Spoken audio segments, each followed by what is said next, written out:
Those New York Football Jets. You know, it's funny. I remember when they lost to the Denver Broncos in week 4. Remember they lost that game 10-9. Bo Nix had like -7 yards in the first half, something crazy, and the Jets still found a way to lose that game. And I remember after that game, Aaron Rodgers said, hey, he continuously pointed to, hey, come on, guys, it's raining. There's a monsoon in New York. What do you want us to do? Crap. I don't know, score a touchdown like Denver did. But he also said, hey, cadence problems. The cadence problems and the timing with Garrett Wilson not working so well. Okay, maybe you're right.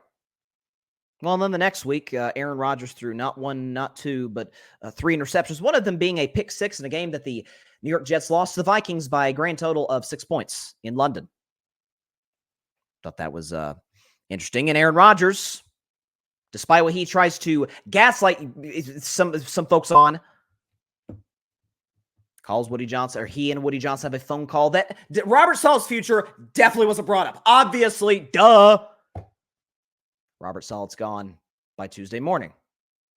And so they play the Buffalo Bills.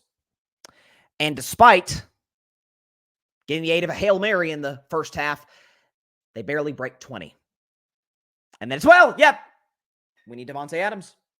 You know, the offense has the pieces. We just need that one guy. We need Aaron's number one guy, as if Aaron hasn't gotten basically all of his guys other than Davante into the Jets organization, like his now former offensive coordinator, wide receivers, offensive lineman, backup quarterback, etc.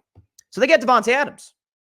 And the Jets, despite being a 2-4 disaster who fired their coach and lost 3 straight, were somehow, someway road favorites against a Mike Tomlin coach team, and that's what you saw. That's what you saw. And it was what made it so satisfying, because the Jets are done. Like, they're done. The Jets season is over. They're done. Historically in the NFL, you fall to 2-5, you have a 6% chance to make the postseason. 6%. You're telling me that a Jets team that it appears, well, we'll show you the stats, appears might have actually fired the best coach on their staff. This is the defense, folks, with Robert Saleh, and the defense without Robert Saleh. Robert Saleh coached a way better defense. They give up 17 points per game with Saleh, 30 points without him. They gave up 255 yards with him, 384 without him. They gave up $161 through the air passing. That ranks second in the NFL, by the way. Now they give up 239 passing. They had 18 sacks, which ranked fourth in the NFL, 3 sacks since Saleh was fired. That ranks 20th in the National Football League. It appears the Jets might have actually fired the wrong guy. And by the way, I don't think Saleh's a great head coach. He can coach defense. I've always said that. Saleh can always coach defense. Just look at his time in San Francisco. That'd tell you that. But what infuriated me more than anything else is the idea that a Jets team that had a bad head coach who ended up getting fired, a bad offensive coordinator who ended up getting demoted for a coordinator who evidently isn't that much better, an offensive line that's old and often injured, a defense that's hot and cold, and most importantly, a quarterback who has not been good in 3 years. A franchise that has not been to the playoffs, honest to God, since I was in the first grade. Since, the first or second year of the Obama administration. It's been that long. We were barely in the 2010s the last time that the Jets made the playoffs. Now we're midway through in the 2020s. Speaking, by the way, of Aaron Rodgers, can we see what he's done in this losing streak? Because he has been terrible.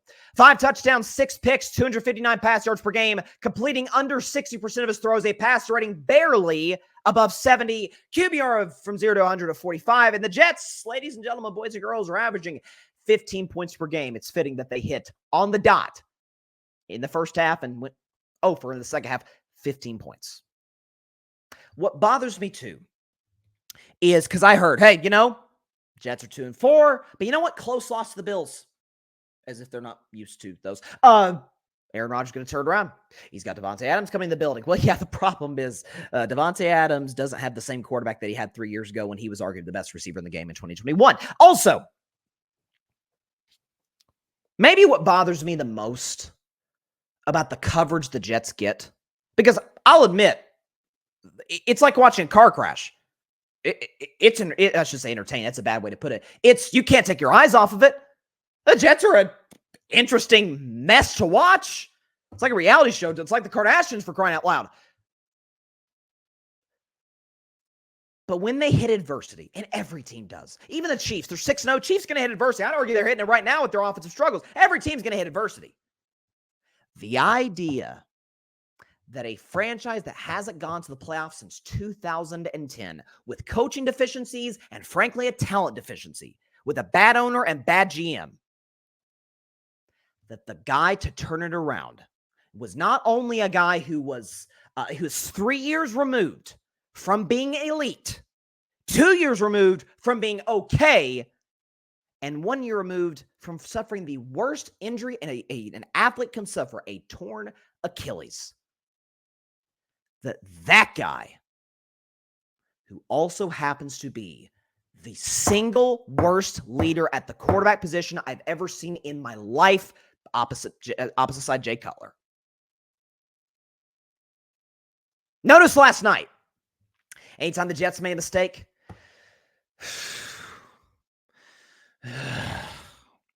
rolling his eyes, body language is bad, throwing the football away immediately. I mean, remember Aaron used to do that in Green Bay? I mean, me and my sister, who's a big Packers fan, used to talk about all the time. She used to get so pissed off. Man, Aaron's throwing it out of bounds as soon as he snaps the ball. What is going on? He's doing that last night. He's disengaged. Maya Angelou said it best. When someone shows you who they are, believe them. Aaron Rodgers has shown us who he is for years now. This offseason, which began with Aaron going to the podium and saying, and I quote, all the BS that doesn't have anything to do with the football needs to get out of the building. We've got to be committed to the process of winning football games. That same guy, proceeds to, over the offseason, contemplate running for vice president of the United States, then goes on during mandatory minicamp with receivers he's never thrown an in-game pass to, go to Egypt. Nothing wrong with Aaron Rodgers going to Egypt. Nothing. I don't have a problem with it. Just don't lecture us and say that football is the most important thing to you. Just don't lecture us and say, like when a media person asks you, what's got to happen for you guys' season to turn around? The first thing you say, we got to stop listening to you guys. Yeah, the media is the problem with the Jets. That's the problem. It's how they're covered. How the media covering the Jets is the reason they're 2-5. No, they're 2-5 because they're a bad football team with a below average quarterback. And it infuriates me that they're not covering a guy. Do we have the numbers right here? That they're not covering a guy who's this. 22nd touchdown interception ratio, 13th in pass yards per game, 26th in yards per attempt, 28th in completion percentage, 24th in QBR, in passer rating, 23rd in QBR, and 24th in team points per game. And since the 2000, do we have the stat? We actually may not have it, but since the 2022 season is a quarterback who can't even hit a 90 passer rating. He's not good.